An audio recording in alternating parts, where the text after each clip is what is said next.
Avec Metz, l'exploit du jour est apporté au crédit des soviétiques du Dynamo de Moscou, qui ouvre la marque ici par Gassaïev à Split, où il est toujours très difficile de s'imposer. Égalisation des Blancs par Deveric, un but partout.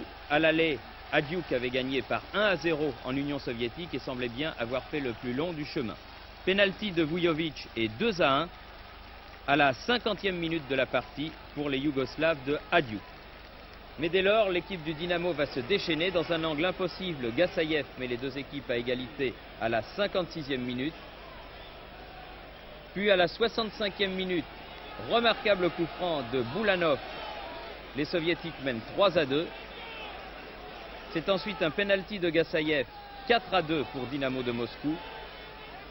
Et enfin, 5-2 grâce à ce but de Apsalis. Dynamo de Moscou a gagné 5-2 à Split et ça, croyez-moi, il faut le faire.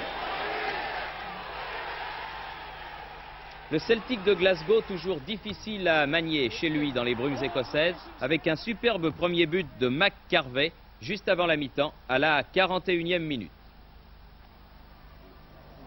Belle combinaison, une balle qui file devant le but, elle va sortir, non, car McCarvey encore lui est là, 2-0, 62e minute.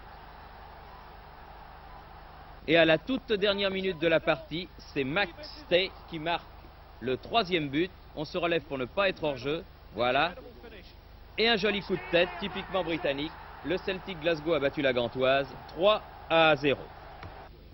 En Norvège, la petite équipe de Moss recevait le Bayern de Munich qui avait gagné 4-1 au match aller.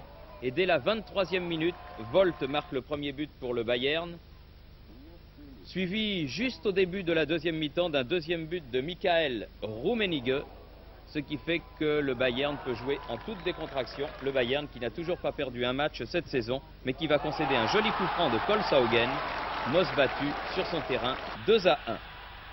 Enfin Messin, regardez bien, les jaunes, ce sont vos futurs adversaires, les joueurs du Dynamo de Dresde, qui vont marquer contre Malmö le premier but sur penalty par Hafner à la 13e minute.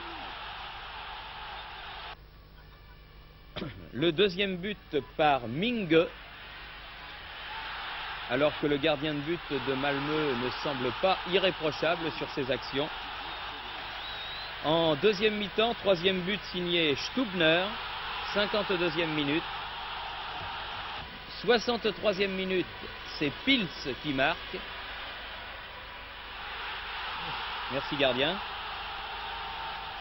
Et sur un penalty, à la 83e minute, les joueurs de Malmö vont sauver l'honneur, mais ils s'inclinent à Dresde 4-1. Il faudra tout de même aller en Allemagne de l'Est.